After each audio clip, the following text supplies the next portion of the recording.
Hey guys, what is going on? It is Gear and here, and in today's video we are going to be reviewing Fairy Tail episode 14, which is titled Do Whatever You Want. Sit back, relax, and I hope you enjoy this video.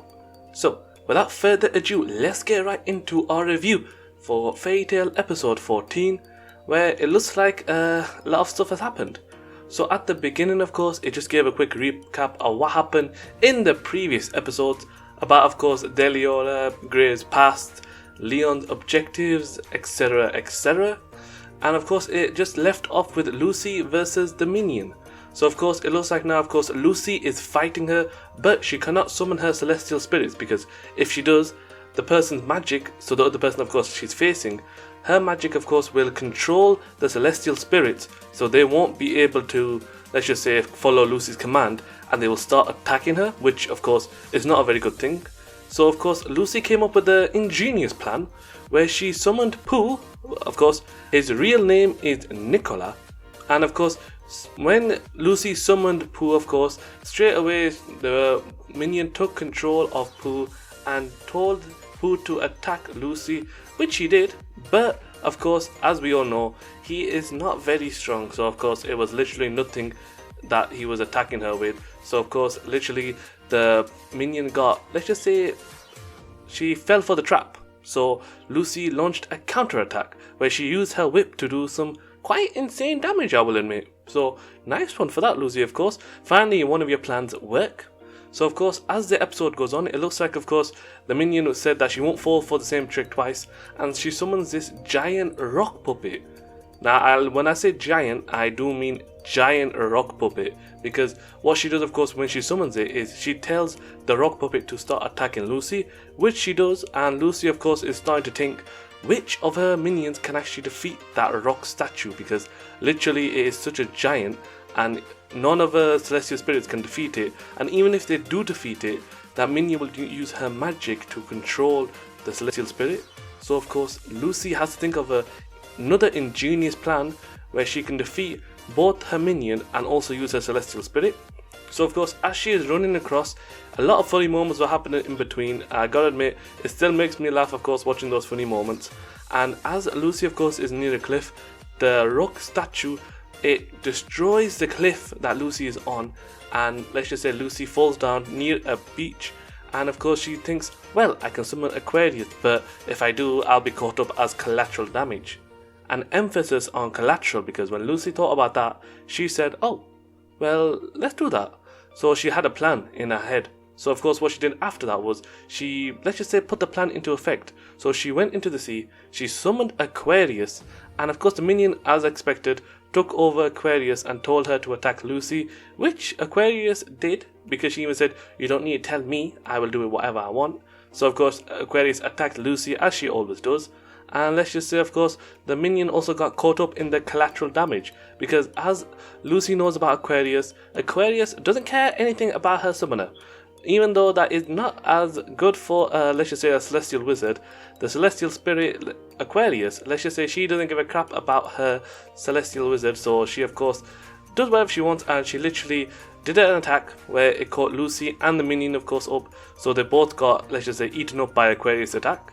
So, of course, as let's just say the attack calmed down and Aquarius said, I can close my own gates, and she left, let's just say the minion and Lucy were both in a little bit of a daze where they both were, let's just say, really dizzy, and it was a funny moment. I was literally laughing a lot in that scene, and it was very funny to see, of course. Then, of course, what happened was they both bumped into each other, and literally Lucy did this like cross-arm check where she literally just pile-drived her into the ground, and literally that was her win. So of course, technically she won over the minion, but just before she was about to be unconscious, she told Angelica, so the big rat sort of person, she told her to defeat Lucy. So of course, Lucy, after seeing, of course, that rat was actually coming towards her, she couldn't move her legs, so she was literally stuck. But out of nowhere, of course, if it was, let's just say it was teased in the previous episode, but Erza comes out of nowhere, of course, and defeats that rat in just one hit. So of course, Lucy is ecstatic to see that Erza has join the battle. But let's just say Erza is not in the best place right now because she is very, very angry. She literally has that look in her eye that she literally is so pissed off, so angry inside that she can't get rid of it. So of course she, let's just say, has this very serious mood where she of course says to Lucy that we're going to go back. Lucy tries to negotiate with Erza, saying of course about the mission, about what's going on the island, and to save everyone and then go back. But Erza, of course, in that serious mode, she said she was not interested in it whatsoever. So she told her, of course, let's go back to the guild, and of course you will receive your punishment. And of course, let's just say Lucy was very scared of her because it's a look from Erza that she has never seen before. So let's just say Lucy of course complied with Erza's command. But of course, let's just say whilst they were talking, Happy was of course searching for Lucy as he was in the previous episode. He found her, but of course, little to his surprise, Erza was actually right next to Lucy. So Erza, let's just say, caught Happy whilst he was trying to fly away from her, and let's just say they both were, let's just say, captured by Erza. So of course, what happens next is it goes back to the village. Of course, the villagers have actually created a new type of village where they set up tents and they are trying to get somewhat back to normal. Gray wakes up, of course, from his unconscious sleep. Of course, he's wrapped around with bandages and everything, and let's just say he is, of course, a little bit weird about what's going on because, of course, the last thing he remembers, of course, is fighting Leon and Leon giving the command to eradicate the village. As he wakes up, of course, and gets out of the tent, he meets another villager, of course, and she explains what's going on in the village, about, of course, how Natsu and Lucy saved the village, how, of course, they defeated the minions. Lucy, of course, is back, and, of course, Natsu is nowhere to be found. So, of course, after hearing that, the villager also told Gray to go into this big tent because she was instructed once Gray woke up, she was told, of course, that he had to go into this big tent. So of course he went to the big tent, and little behold, it was Lucy and Happy all tied up like prisoners, and Erza again with her very, very serious mood.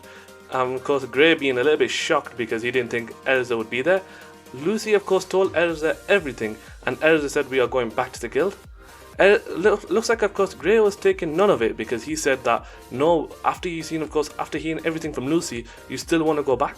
And of course Erza said yes. So it was a very tense moment there, and let's just say of course Happy came in, of course, saying you dare disrespect the great Erza. So again, a funny moment in a tense, let's just say, moment. So that was very funny. So of course after, let's just say, having a little bit of a tense moment, Erza points her sword at Gray, saying you will be punished for this, of course. So let's just say Gray gives another serious look to Erza. He grabs her sword and points it right towards his fatal emblem, saying of course that if you want to stop me, you'll have to strike me down because I am not going to stop. He of course said, do whatever you want. This is something I have to do, and that is his statement he made to a very serious Erza. And let's just say of course Erza, she couldn't do anything because that is her friend, of course. That is like a little brother to her, so she literally can't do anything, of course. So she just stands there being a little bit shaky, of course, but of course being very serious. Next thing, of course, is Gray goes off, of course, saying that he's gonna go try and find Leon, of course, and knock him into some sense. And of course it looks like well, Erza, let's just say, she is very serious, of course, alone in the tent with Lucy and Happy. She of course then cuts up Lucy and Happy's ropes that were, let's just say, capturing them.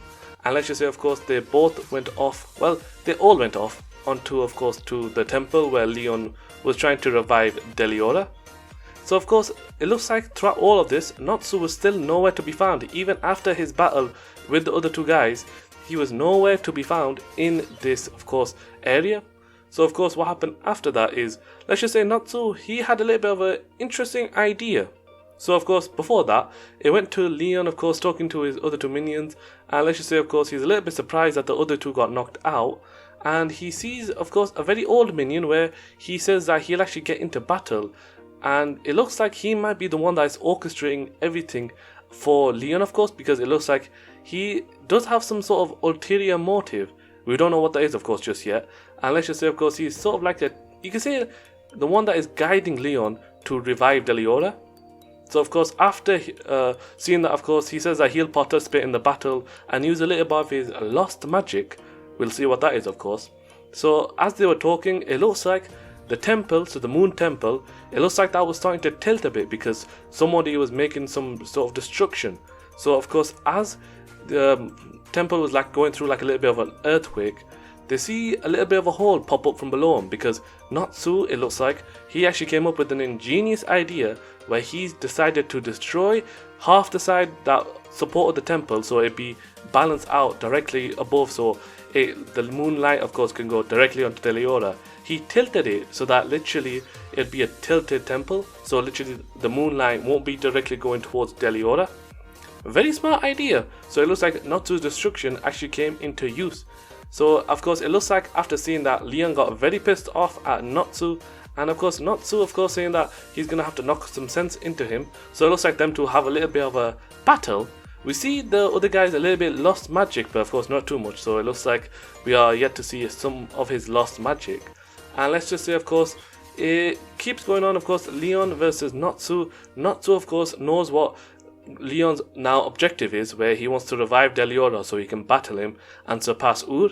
Natsu then of course is let's just say told that Ur is dead because of Grey, and of course that he wants to surpass Ur, but of course he can't now because she's dead. So the only way to surpass Ur is to defeat Deliora, a monster she could never defeat. After of course Natsu heard that, he of course, let's just say, is going to say that he's going to teach Leon a scorching hot scolding from him. So of course he will teach him her lesson. Then of course it went back to Grey, Erza, Lucy and Happy. Grey of course, he tells Erza, Lucy and Happy about what Leon's ulterior motive is. They listen in of course, and let's just say the episode ended off with something a little bit shocking. It ended off with Grey saying Ur is alive. Now that is quite shocking of course, because Leon thinks she's dead. We'll find out more about that in the next episode of course. But again, as always, if you enjoyed this video, make sure to drop it a like, leave a comment, and make sure to subscribe for more reviews, because I'll be doing more reviews on this channel of course, and I want to build a better community for you guys. So of course, if you enjoyed this video, I want to be a part of this awesome community, make sure to subscribe with notifications turned on. And yeah, thank you guys for watching this video. Take care and peace.